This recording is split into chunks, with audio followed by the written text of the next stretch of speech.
In this episode, it takes time and effort to take a poop and not go in your pants, but that doesn't necessarily, I still applaud people for not taking a Duke in public.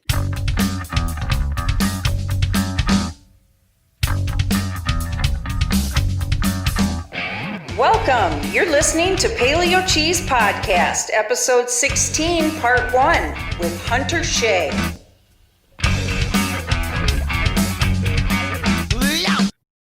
Hello, everybody. I'm Jeremiah Bannister. And I'm Chad Lutsky. And you're listening to Paleo Cheese Podcast, part of the Project Entertainment Network. We're the podcast where a seasoned horror veteran holds the white-knuckled hand of a horror newbie as they explore the genre together, film by film. And we've got a great show for everybody today, Chad. Yes, we have a special guest, Mr. Hunter Shea. Hunter is the author of The Jersey Devil, the Montauk Monster, Creature, They Rise, and over 20 other books, I think. He's also one of two co-hosts alongside Jack Campisi of the Monster Men podcast, which I was just recently on, where we talked about elevated horror. And because one podcast just won't do for Hunter, he's also on The Final Guys alongside the aforementioned Jack and Jason Brandt and some kid who really needs a haircut named Tim Meyer. And so if you haven't already checked out those podcasts, you should do that right now. So Hunter, thanks for hanging out with us tonight, man. Appreciate it. Thank you very much. If I could cut Tim's hair, I would. Out of jealousy. At jealousy and spite completely.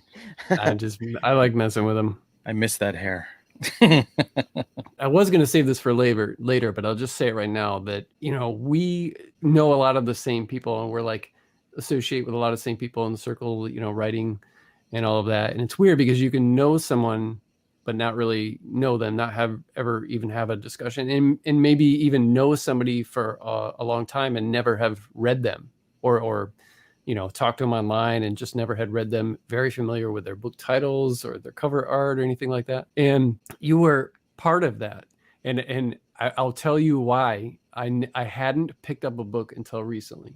And it was because I saw a book cover and it had I don't know if it was the book title Creature, which I understand is a little misleading. And I heard a little bit. Yeah. And then I think I saw another couple books that had like monsters on them. Mm-hmm. And I was like, I don't know if that's my thing, that, monster. I mean, I'll watch a movie, but creature features aren't really my thing.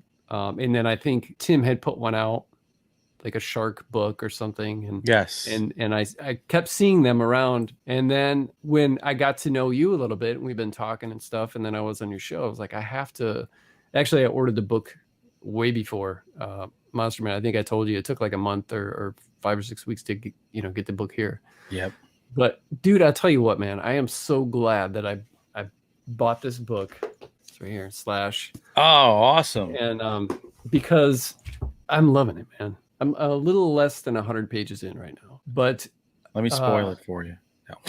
I know, please. Yeah. But it is, it's also a subject. And now it also makes me want to dive into some of your like creature stuff, because slasher in a slasher film in a book doesn't sound appealing to me either. Didn't sound appealing to me when I started it either. Yeah. I'll tell you that. I'm like, how the hell do I do this? I love slasher movies, but I mean, face it, they're just kind of dumb eye candy. You're not going to walk away and go, wow, let me think on that one for a while. It's just yeah.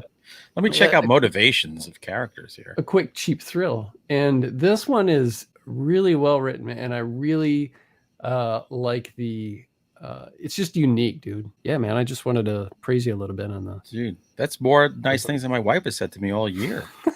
We've been trapped in quarantine for months. Yeah. So that's awesome. I was just gonna say, when I write, I'm a big Hemingway fan, so I'm a big fan of just cut all the unnecessary shit out of there. Mm-hmm. And I had a chance encounter with Elmore Leonard back in the 90s.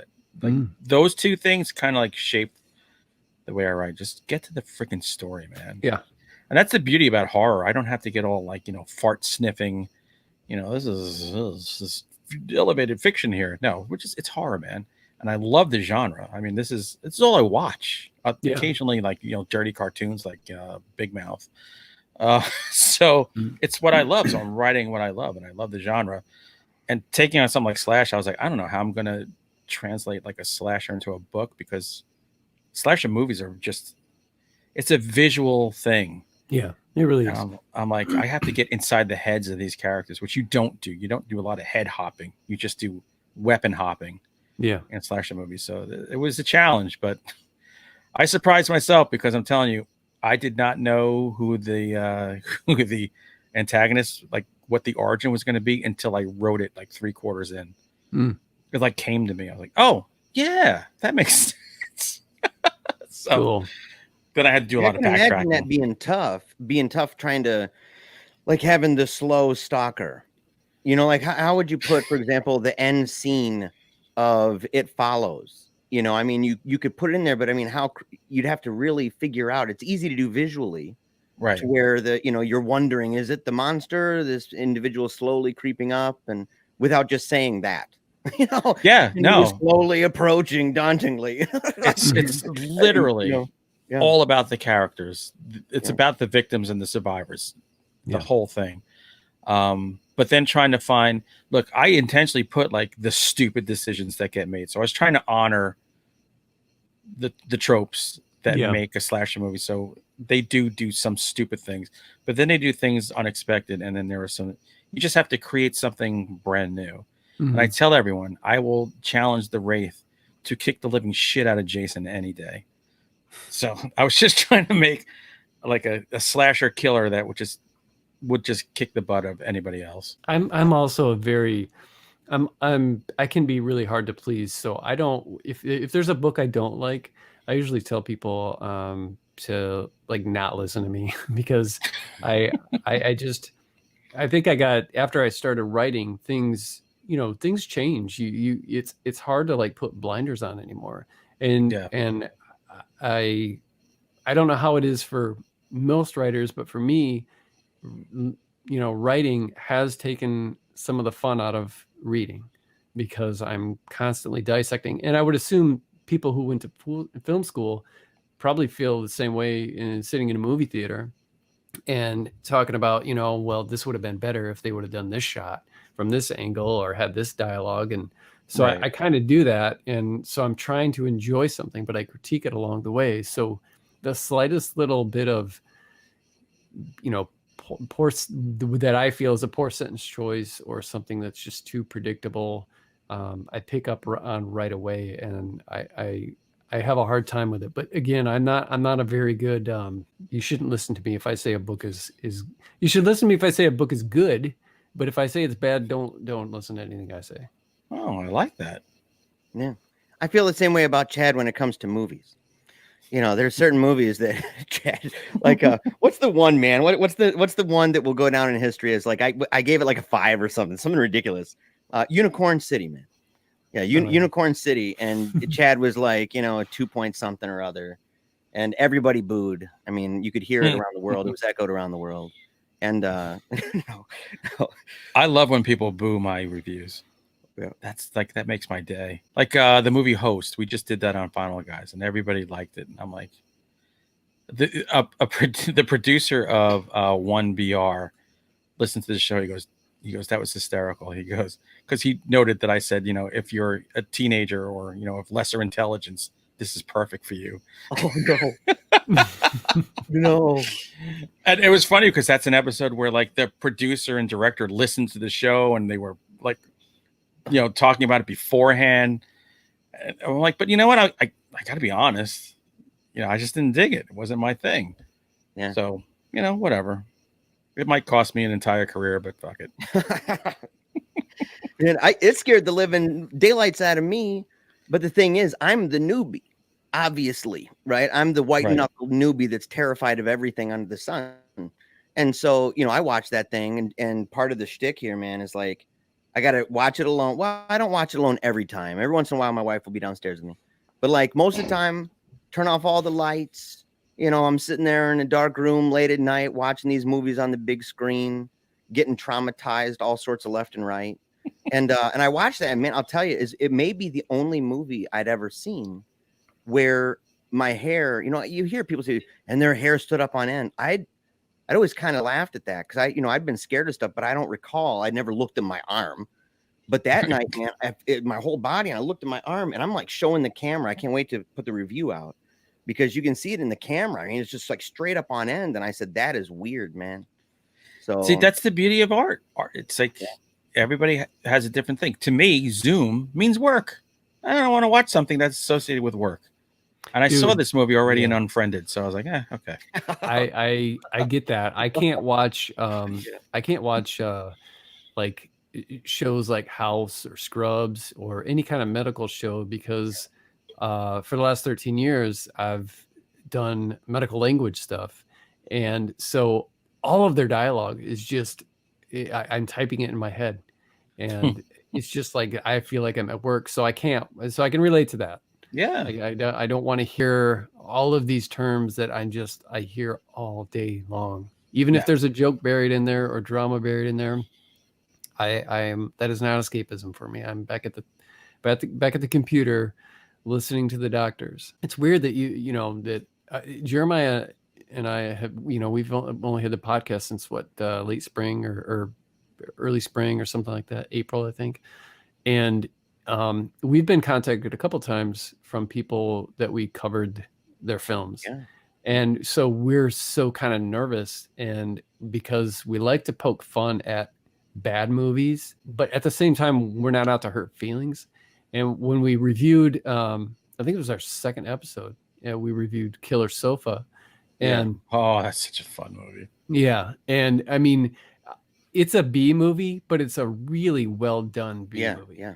The cinematography and the lighting and everything, and it's not something. I mean, it just works. And the director got a hold of us, and said that his wife talked him into listening to our podcast because he doesn't watch reviews or listen to reviews. So he said he was cruising across all of Australia or something, Jeremiah. Yeah. And so he listened to the podcast and he loved it. And then he shared it and everything, and he just wanted to reach out to us. And then in that particular episode, also we talked about how nobody that was anybody was in Killer Sofa, and then later we found out that stinking dude from Lord of the Rings and what else was he in? Like these huge movies. He was in what's that called, man? Not Sector 9. What is that, man? I'm going to kick myself in the Session 9? No. District. District. Whatever. I know what you're talking about. Yeah, dude. 11 or 12 or something. Is it? Man, this is going to kill me, man. Like, is it District? Yeah, I think it's District something. It's District 9, man. Yeah, District 10 or 11. Okay. I don't District feel bad now. District 9 is one of my favorite. I don't know. Yeah, I love the movie. I love it. And he's in that. He's in District 9. And I have no idea. He plays a whole bunch of different roles. It would be easy to miss him, though, a little bit. Not to dog him, but because, in fact, to praise him and the makeup crew, because the makeup they have on him in Lord of the Rings, he plays a whole bunch of different characters. Like no way. Bunch. And so, he's one of the... I thought he just played a dwarf. No. He was also an elf. Yeah, I think he was an elf. A dwarf, and he was also one of those creepy people from Eyes Wide Shut that were riding the black horses and stuff. That's cool. the robed monster creatures, dude. I didn't realize that. Yeah. It'd be hard to know. I mean, that would be a really tough one. But he was in it, and he was one of them. And he was like, "Hey, I'm a kind of a chameleon," so he was cool about it. Yeah, I mean, we call ourselves out on Twitter. And I think we tagged him or something like that, or maybe he just saw it and he said it's because I'm a chameleon. And we had that dude from The Pretender. Yeah, he's like America's #1 Rocky Balboa impersonator. And there's a documentary about what a thing to put on your card. It is. He's a fascinating guy. Yeah, kind of an interesting documentary, and I liked it a lot. But he reached out to us. He said that there were a couple things he wants to correct the record on. He left voicemails. He left Facebook for us. Yeah, he did. And so just in case we didn't know who it was, it's like, now we know for sure, man. He says use guys. And I was like, okay, yeah, for sure. We're dealing with this guy. He's from my neck of the woods then. Yeah. He's using use guys. He's from the Bronx. use guys.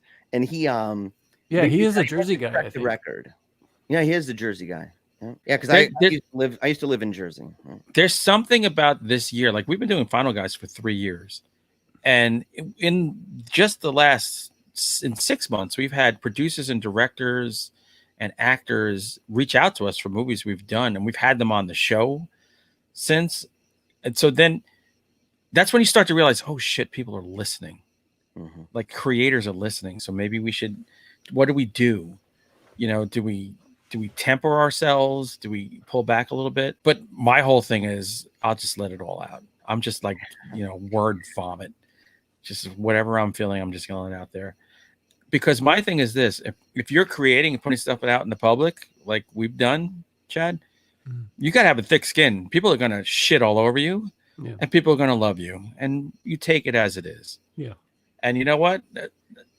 I don't mind the people who give crappy reviews. Whatever. That's awesome. You read the book. You took the time to actually give me a review. So that's awesome. Thanks. I kind of wish the folks from Were Rooster, man, would reach out to us. And I wish that the news channel that we talked about, that news channel. I don't know that I'd want to hear from the people from Were Rooster. I don't know they'd be too happy with us. Oh, maybe not, because they might. Well, I think they'd be more mad at me, at least in the beginning, if they even make it through. If they made it all the way through, they might be more mad at you because of the moral to the story, right? But we also played kind of nice, and I was hoping. I even tagged them, man. And I mean, maybe they're offended by that. They're like, look, it's one thing to not like us, but now you're tagging us to let us know. And I'm like, dude, just, and so we, tried to be cool about it, because we were supportive of the idea that, it takes time and effort and stuff. I mean, it takes time and effort to take a poop and not go in your pants, but that doesn't necessarily, I still applaud people for not taking a Duke in public in their pants, job. If they can control it. So, but, they never got back with us. You know what I mean? That was a bummer. It's hit or miss. It's hit or miss. Look, whenever somebody reaches out to us, we go, oh my God, what did we say? And then they go, what did you say? Like, why is it always me? Yeah. We had one show where we reviewed a movie, and luckily my internet spazzed out and I couldn't do the actual movie itself, because if I said what I wanted to say, it would not have gone well. So the internet saved us. It's so funny that you said that, because both times with Killer Sofa and the Pretender documentary that Armand Rosamilia made us watch, that's the first thing we said when they reached out. We're like, what did we say? Did we say anything bad? Did we? Yeah, because in the moment you're not thinking it. You're just talking. And then when you later on you go, oh crap. And just hoping that they have thick skin and then that they're not taking themselves too seriously. You just hope you haven't started a hashtag. That's the key. I have a feeling, man, that old boy from the Pretender, I have a feeling dude's got his target over me, because I talked about his mom. I went all Freud on it, man. Oh. Well, no, I did not. I take that back. I did not go Freud on it. Yeah, no, you didn't. None of that. You were just trying to analyze for body language is all. Yeah, I was talking about body language and, what I think. And I still think it's, kind of I think it's a deal. I think most, people who look at body language and stuff might say the same thing. But it's also not my profession, right? So I'm not claiming to be an authority on it. But I wonder, because he wants to clear up some things. And I mean, look, if there's a documentary about me, I'm a weirdo, and somebody's tracking and following me and stuff like that, and makes a documentary, and someone makes a comment about my mom and my relationship with my mom and whether or not she supports me, I got pretty thick skin, but I might also be like, a guy's kind of being a douche on that topic. He's not necessarily playing nice with that, going after the mom. Yeah. See, the beauty is I'm Irish. You can't insult the Irish. I've been in plenty of bars where people said the worst things to us, and we're like, whatever. You want a drink? Of course you were in a bar. Yeah, I was going to say. Oh, dude. You say, I'm Irish. I was in a bar, and it's like, well, I live 2 blocks from a 2-mile long stretch of nothing but Irish bars. Oh, my gosh, man. I've been in England, and I told them where I live, and they'd be like, you're by all the bars? Yeah, that's right, brother. I come here to dry out. You don't know what it's like over there. So, Jeremiah, why don't you tell us what you've been spending your time doing lately? Besides Oh my not pooping your pants. Yeah, not pooping my pants. I work hard at that every day, Chad. Yeah, no, I'm proud of you. I don't always win, most of the time. I got a good record. I've been a long time, but I've got stories to tell. So, no, this week, man, I've been pretty busy, dude, because I got a show coming up. I won't talk too much about that, but I've got a thing where talking about politics and religion. So I'm doing a lot of culture and stuff like that, current events. And so I've been doing a lot of preparation for that. So I haven't been able to watch as many movies as I normally would. Watching videos on OBS and how to use it and in real time for live streams. So I've been watching a lot of really boring tutorials. Oh, God. It's breaking my heart, man. I'm going through serious depression about it. But in reading a lot of articles, which is also very depressing. But I've been reading, of course, the On Writing, the book that you suggested, Chad, Heck yeah, man. Stephen King, and I'm reading loving that it, man. again now for like the 5th time. We should all read it every year. I am not kidding you. Yeah. Look, it's right here, Yeah. right there. Yeah, now, I have the one where he's sitting down at the desk. He's Oh, there we go. yeah. His little desk. His little desk, man, with all that very old-fashioned technology all around him, man. I was like, now it's just like a phone, a phone and a pad, and you're like, that's all I need. Yep. But no, been reading it, and I'm loving it, man. I was reading it as we were out and about. We got some Starbucks today, went to Guitar Center, and I was reading it, and I got to a part where it's talking about TV, and how he's strongly encouraging people not to waste their time so much watching TV because, what aren't you doing when you're doing that? And that you could be reading a book instead. And maybe he's changed his mind since then. But it was one of those things where I said, I watch a lot already for the show and for what I do on my own time. And so I said, I can cut out some of that stuff and replace it with some reading. And how much he said, what 4 to 6 hours a day of reading and stuff like that. So, and the encouragement that he gives, even to, that it's impolite to read while you're at the dinner table, but that should be your second to least concern. And that your least concern should be offending polite society if you're going to be a writer. Exactly. And so I said, I love this. And so I've been reading that, and I've been reading. I read the intro. I wish I had it down here. I don't. I normally do. The very elongated intro to Sun Tzu's Art of War, and it's fascinating to the stuff that I've been reading about. Because it kind of goes into the cultural dynamic of it and how easy it is for Western minds to read something, even from the past, just take it, Western people reading something that was written in the 1700s or 1800s, to superimpose our beliefs on it. And it's even add an extra layer when you're doing that to something as old as Art of War, and it's from overseas, right? A totally different view of the world. Their worldview was nothing. They had an eminent worldview. And so, even the way that we process things like dialectics and tensions, good, bad, the way time works and stuff. And it's fascinating to read. I never knew this. And I think that it applies a lot to modern times. So I've actually been reading that. No fiction though, sadly, it's really bumming me out, especially because I just got Jaws in the mail not long ago. And so I'm excited to read that. I've got a whole bunch of these books that are Eventually's a hack. Don't worry about it. You don't need to read that. Yeah. The book is very different than the movie, by the way.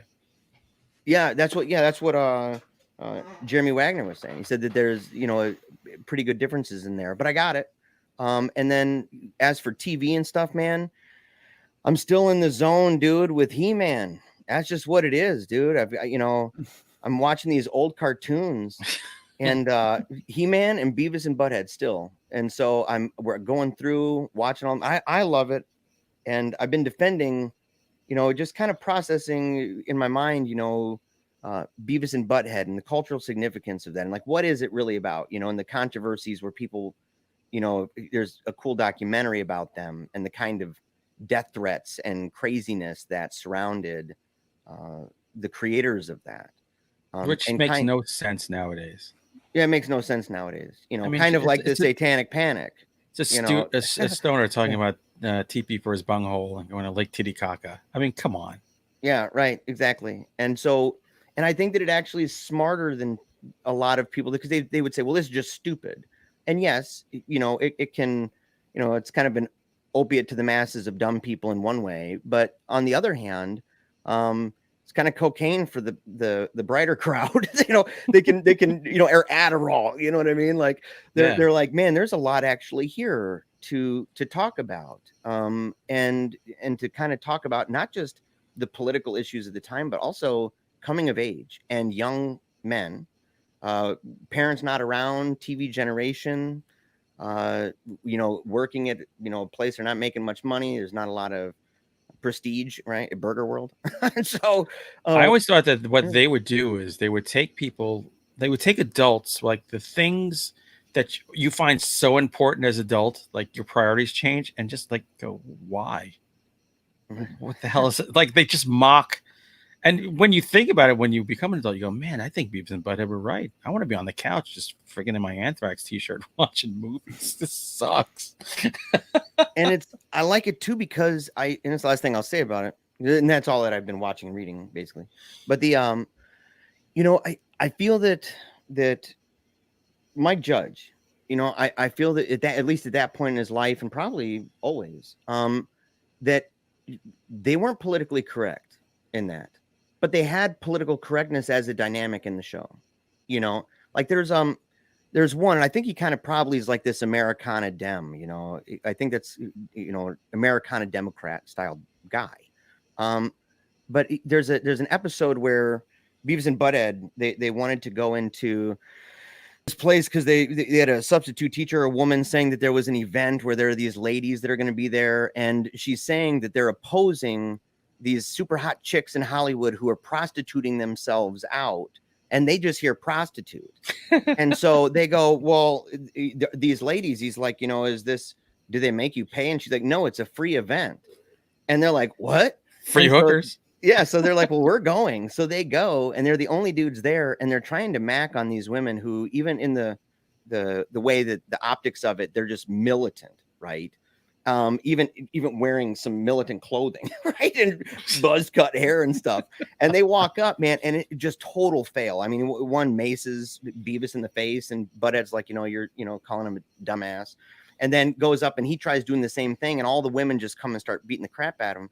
Well, the news guy, when it was all over, the news guy, he's like, you know, and we thank God that the radical feminists have proved once and for all that the only way to handle men like this is to turn toward fanatical violence. And I thought, on the one hand, like, I can imagine him saying that he's a feminist. On the other hand, that's not necessarily the nicest thing to say about it. So I think he kind of balanced this thing, and I think he did it masterfully. And so I've been really enjoying the show, you know, and you know, it offsets all of the seriousness of having to study for what I'm doing next week. So what about you, Chad? Well, first of all, I think He-Man would have been a better show without Orko. Yeah, maybe. I've never watched an episode of He-Man. Like Hercules. I'm gonna tell you right now. That's blasphemy. When He-Man came out, I was having sex. Yeah. So it didn't matter. You know what I mean? I think I had He-Man dolls in, I think I was like 11 or 12, and I had some of the action figures, and it was weird because I was collecting them. I really liked them. They were the coolest action figures at the time that were out that you could get your hands on. Skeletor, Beastman, and Trapjaw. They were and all that bulky. stuff. I remember they were like, yeah. And you know, there's Castle Grayskull and Snake Mountain and Man-at-Arms little vehicle and stuff. And I had some of that, and I remember specifically being around, I think I was around 12, and playing with them and feeling like, dude, you're forcing this on yourself. You're not having fun anymore with this. And just kept trying to do it, you know, holding the dudes together going, and then I just came to the conclusion, was like, this sucks anymore. I'm getting older. And I remember it being very depressing that this pastime of mine where I like to collect these things was not satisfying me anymore. But I brought up Orko because that was like the silly comic relief. But when I think of a more serious He-Man that I think I liked more, but it wasn't as popular, and it was before your time, Jeremiah, but Herculoids. I remember love really the liking, Herculoids, Gloop and Gleep. Yeah, some of those older cartoons like Johnny Quest. I mean, people died in Johnny Quest. Like Johnny bad Quest was guys. an amazing show. Yeah, I mean, they would get shot. I mean, it wasn't gory or anything like that. It inspired Venture Brothers, which is an even better show. Yeah. I love Johnny Quest. It's funny you mentioned those toys, dude. It's depressing, but it plays into what we will eventually talk about on the show, having to do with the satanic panic, right? The satanic ritual stuff, the fear. And back then, man, it was like, early 80s or whatever, mid 80s, and I'm playing with these toys, and I got a whole bunch, man. I think it was my birthday or Christmas or something. And I had accumulated a bunch of these things. And some preacher or evangelist or something came to the church and was talking about all the satanic stuff. And within that, they wrapped up Snorks. I don't even remember that cartoon. Snorks, hell yeah. I think I do. Snorks, Smurfs, He-Man, She-Ra, Rainbow all the Bright. stuff. Rainbow Bright. And my parents made me give my toys away to this kid named Gabriel at school. No. And Gabriel, dude, it's worse than you can imagine, because Gabriel was the kid not only that was like the cool guy, but he had practically every He-Man toy already. He was the kid that you come in and you're like, oh, look what I got. And you've got a cool, trap jar or something. And he's like, oh, well, look at this. And he opens up Castle Grayskull and it's tumbling out of it. It's like 20 different He-Man toys. And you're like, oh, and all the kids think he's just dope. And he didn't need them. Give my toys. He didn't need them. They were superfluous, dude. It was like, give it to him. I was crying, man. It broke me, dude, for a long time. It broke me. To this day, dude, you can hear it welling up right now. We were fortunate. Like we're a very tight neighborhood. I actually have moved back to where I grew up. So I'm in the same block. And where I grew up, must have been about 12 of us, boys and girls, all within 2 years of each other. And I will never forget, we went from collecting Planet of the Apes, Mego, 12-inch Heck yeah, man. action figures, Star Trek. I had the Enterprise. We went to Star Wars. We had everything. And then in the course of a summer, we used to do Happy Days kissing with girls, where you open your mouth and touching boobs. And then we all burned all these toys in our barbecues. Oh my God. See, I would kill the house. I burned every single thing I had in a freaking barbecue. Like when the coals are done, the parents are done, we would just put them in there and burn them, because we were men now, man. We touched the boob, that was like a minus A cup. We're like, oh, we don't need this anymore. And we destroyed our entire childhood in the course of one summer. But whatever, I guess it worked. That was before you knew. That was before you knew about eBay. Yeah, but meanwhile, I was saving all my comic books in plastic. I would buy 2 of every comic, one to read, one to put in plastic. So I had awareness of that. Meanwhile, that stuff is worth nothing. Right. But the stuff like the Millennium Falcon, I put smoke bombs in it, covered in lighter fluid, and lit that shit up in the middle of the street one day. That would have got me a lot of money. Dude, when in the 70s, I was a huge Kiss fan, like obsession. Oh, yeah.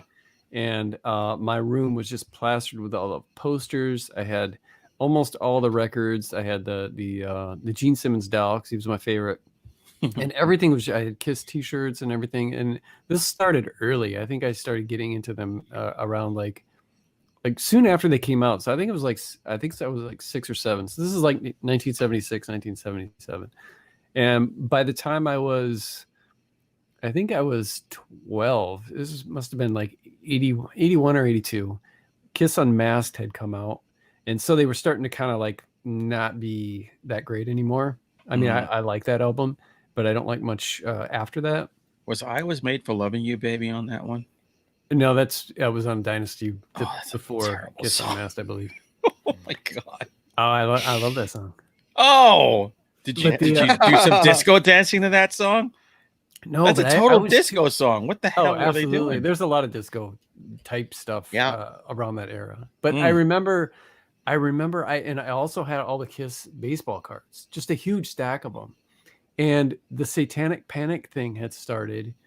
And at school, I was learning about spinning the Queen, Another One Bites the Dust was huge at the time. I think it was 82, 81 or 82.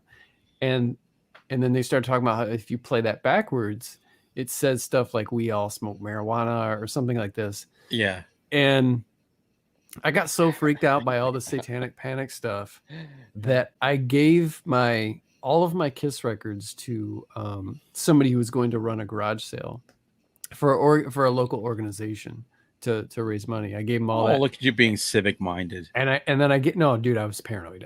It was out of fear.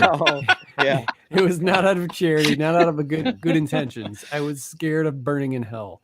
So or being possessed by a record somehow. So and when you play a record backwards when you're a kid, it sounds scary. And you can come up with anything. Just like the originators, the people who, the paranoid mothers and stuff, they could come up with anything in there.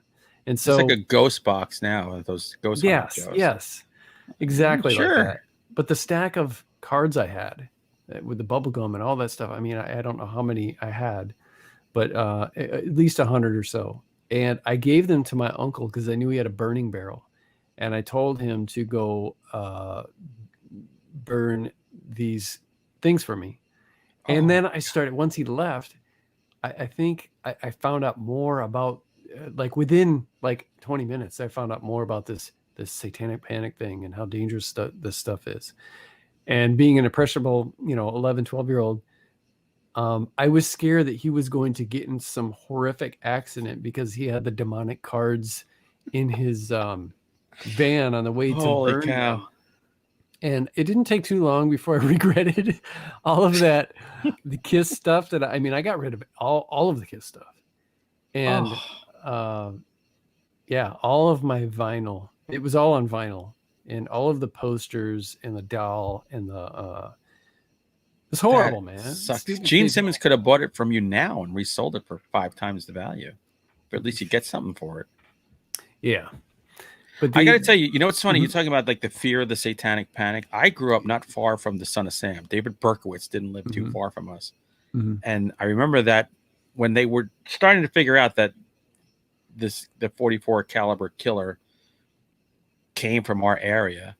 And I remember they said they thought that he drove a yellow VW Bug. And when we used to play wiffle ball in the streets, every time we had a spotter at the end of the street who would scream "Bug!" And as soon as the VW Bug came by, we'd just fucking scatter. And then when the Bug passed by, we'd go back out and play. I mean, literally, we had somebody just watching out for us, thinking that the Son of Sam is going to shoot us in the head. That is crazy. But when it came out that he talked to his dog, he was in a satanic cult, and I visited at Untermeyer Park, the old water house where they used to meet.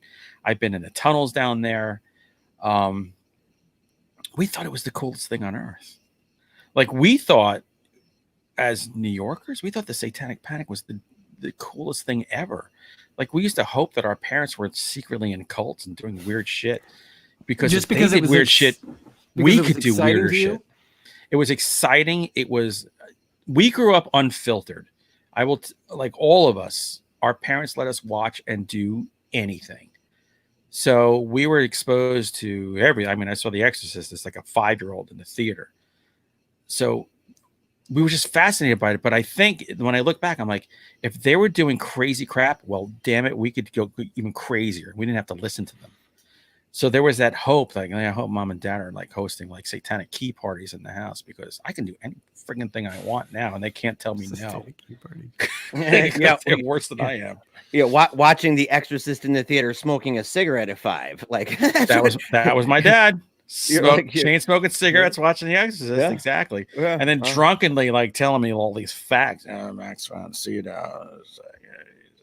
So he would just mumble facts in my ear when I'm a little kid. I'm like, oh, shut up, Dad. I just want to watch this girl say dirty words. I wish I listened more. That would have scared me if I'd have seen that at that age. I'll tell you, the only thing that scared me as a kid growing up in the Bronx was like home invasion. So because the concept of break-ins was real and it was in our neighborhood. So that fear was so overwhelming that nothing else could get within that bubble. So monsters and stuff, I'm like, oh, it's fake. It's in the movies. Thank God. Because I'm terrified. A movie like The Strangers would be your Exorcist. If I saw The Strangers as a kid, I'd still be pooping myself. Oh, yeah. That would have killed me. Yeah. Well, Jeremiah, 2 days ago, you asked me what I was reading or watching. I recently watched all of the first four, revisited the first 4 Friday the 13th films. And I just put it on the one just because I think I was taking a nap. And the first one I was taking a nap and I was like, oh, for nostalgia, I'll put it on. And I have to say, and the last time I saw these was with my son. I let him start watching some movies. He's 15 now. I think we started watching, I kind of tapered him into, some of this stuff. And I think it was a couple of years ago, we watched all of the Friday the 13th movies together. And it's weird. I don't know if you're watching something with someone, like, for example, I can watch a movie like Killer Sofa, let's say, with my wife, and maybe really hate it because of the company that I'm with, and because they might not be able to appreciate the wit or the fact that we're supposed to be laughing at this or something like that. But with Nakota, my son, he would laugh like when we watched Halloween together. I was like, okay, now this is going to be, it was like his first rated R movie. And I was like, well, this was my first Halloween 2 is my first rated R movie. You're old enough. And this was like 3-4 years ago. You can watch the original Halloween. I think he was 11. And so he laughed all the way through that movie. Through Halloween? Yeah. He laughed at all of the scary parts, particularly when Michael is like coming down the stairs. He just was in tears. And it ruined the whole movie because it's always been one of my favorite movies. Yeah. It ruined the whole movie for me. So a year later on Halloween, I watched it again, and there was pure redemption, and it felt great because I loved every minute of it. And that kid was not watching it with me. Never again. And that's what happened with the Friday the 13th. He enjoyed them, but it was, there was laughter and stuff, and there's a lot to laugh at in those movies, but it took some of the joy. And so recently when I watched the first 4 by myself, oh man, I had such a good time getting that redemption again, like with Halloween. And I did come to this conclusion. I'm not a fan of the first one. I think at the time, it was a cool movie, but knowing that there's so much more after that makes it not as good for me. And I don't think that, there's a couple cool scenes, but I just feel like so much was cut, so much more gore could have been in that movie, because there's a lot of movies like that in that series where you're like, oh, there's no gore whatsoever here. Yeah. And here's some gore and boobs. No gore and boobs. It's like alternates every other movie almost. Yeah, and there were gorier movies before that, like what's his name?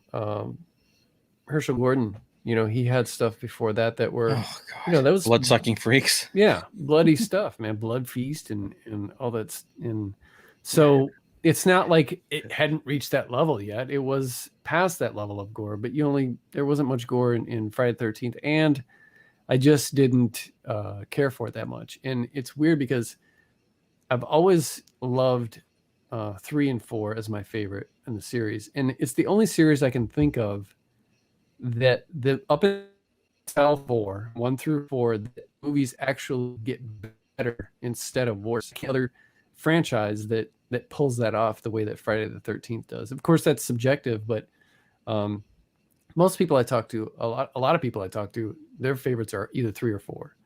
And for me, mine man, are 4 and 6. You like 6 too? Oh, I love 6. But 6, what people miss now, because everybody watches shit at home, is the theater experience. And 6 was the greatest experience I ever had in a theater in my life. It was, they oversold it.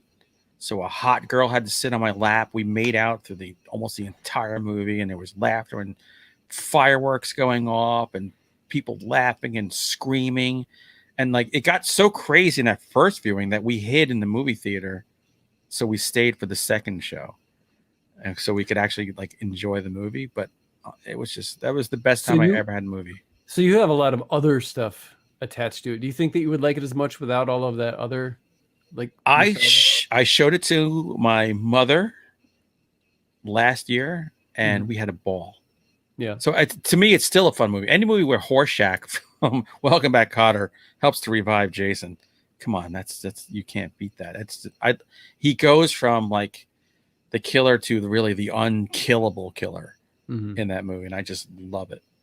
It's fun. I even like 5. I think a 5 is underrated. Well, because Jason's not in it, so a lot of people hate Jason's that. Yeah, but it's a fun movie. Yeah, there's some good kills in it. I think that was the one directed by a porn director. Could have been. One of them was. I think that's the one that the guy directed porn, and he directed that. Aren't all the Friday the 13th porn? You know what? Not enough. Not enough. Okay.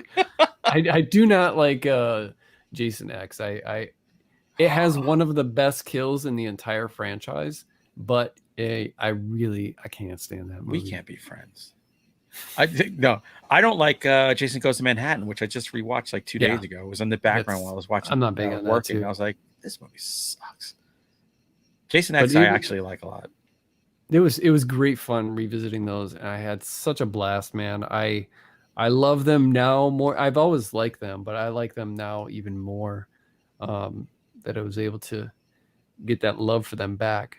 And I'm reading. Well, I've already showed that I'm reading Hunter's book Slash and enjoying it. I'm reading another book for an author and for a blurb. I don't think I can say their name, but they're Hunter. I know you know who this is, but I probably shouldn't say anything. And should we do a game show right now so we can guess?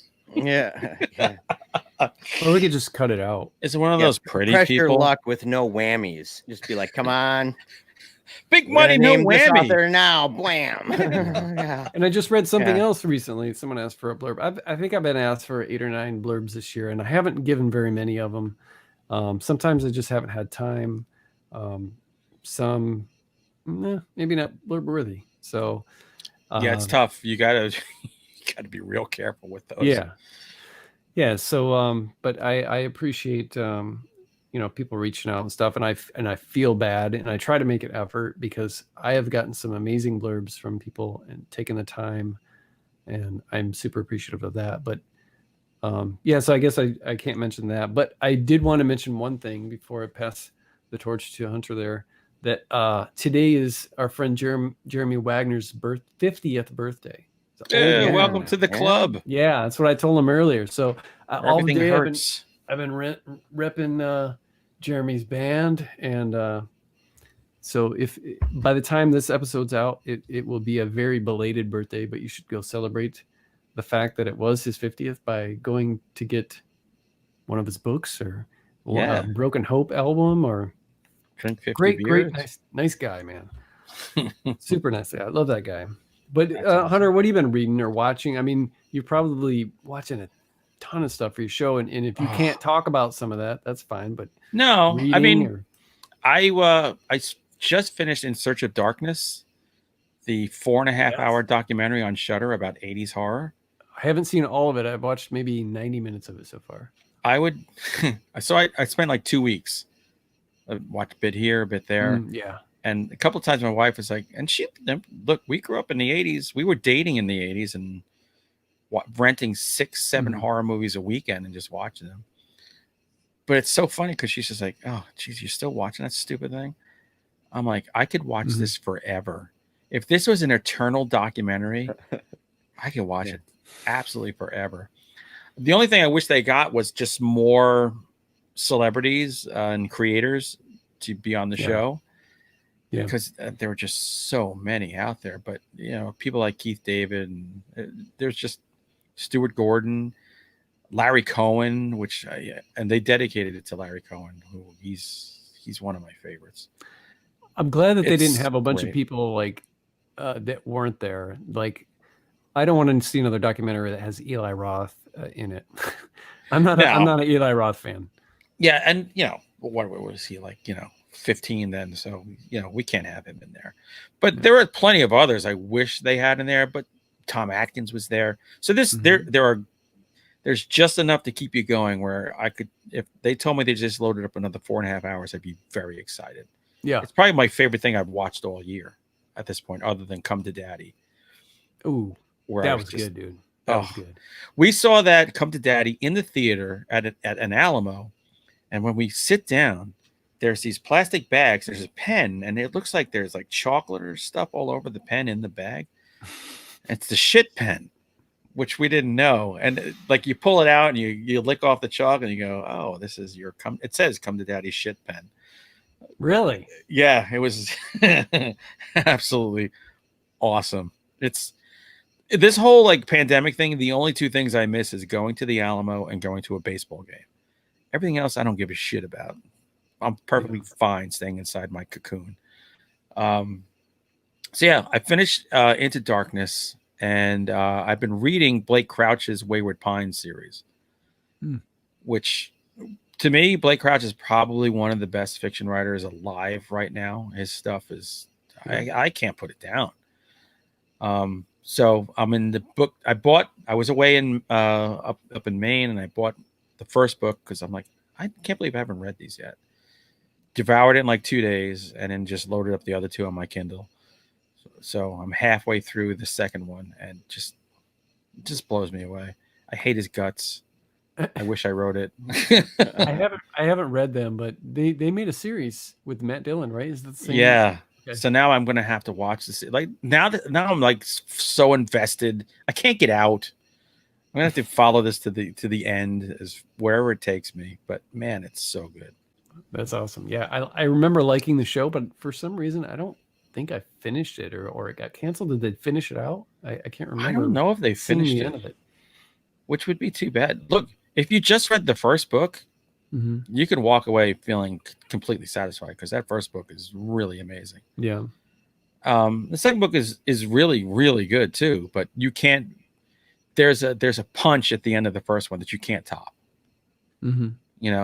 But that's all right. I'm going down this roller coaster, and I'm having a good time. The documentary that you were talking about, to go back a second, that documentary, do they have an episode, like there are a whole bunch of 80s movies and stuff you were saying? Yeah. Name? What's the name of that? It's In Search of Darkness. In Search of Darkness. So what they do is they go by year from 80 on to 89, and they do movies, but then they do like subgenres and subsets of those of the 80s. That's my God, I can't express how good that is. It's really cool. They start in 89. No, they start in 80. No, 80. Oh, they start in 80. Good. Yeah. Because 1985 there was that movie Fortress. And I don't know. Do not talk about Fortress. I know the movie you're talking about. I only threw that out because of Chad. Seriously, Jeremiah. There were so many movies 1985 they do not hit, and I'm like, oh, like don't talk about this. Like when you get to the later 80s, it's like all these sequels. I'm like, all right, you already gave us an intro to the first. Do something else. So they should have done Fortress. Yeah, I guess I take it Chad does not like Fortress. No, it's me because Jeremiah, he can count on all of his digits. Yeah. Even though including the extra thumb, including the extra thumb, the nub. He can count on all his digits practically. How many? I mean, he can list by name the horror movies he's seen. Yeah, never be able to do that. I don't care how much time you give me. And so he's always talking about. And so it's been brought up in at least probably 75% of our 60 episodes that we've done. Even the creators of Fortress don't talk about it that much. Yeah, that's amazing. It was one of those movies that just stuck with me for a long time. I've only seen it one time. That's it. I've only seen it one time. But then I rewatched it in my nightmares many times after that. We watched it in my nightmares. It was, yes, it was, yeah, it was definitely one of the most rerun nightmares I've ever had. It was in my head. It was terrible, man. I was like, you know how you were saying the idea of like breaking in freaked you out, you know, Yeah. as a kid. And I was going to actually bring up Fortress when you said that. I was going to be like, you know, masked people outside of a school like Fortress, but I decided to hold off, you know. But no, the idea of, you know, being in school or away from the parents or something, and all of a sudden these crazy dudes in Santa masks, like that crap just really freaked me out. Kind of like you're saying, you know, it's just I can one of see those that. fears. Yeah, Because it can happen. Yeah. Dude, I swear your notes every episode say, look for segue into Fortress. Yeah. But speaking of a segue, though. Yeah, right? there you go. Yeah, speaking of a segue. Let's start talking about the House of the Devil. Yeah. Oh my God. One of my favorites. Let's do this. Let's Yeah. do this. Let's do this.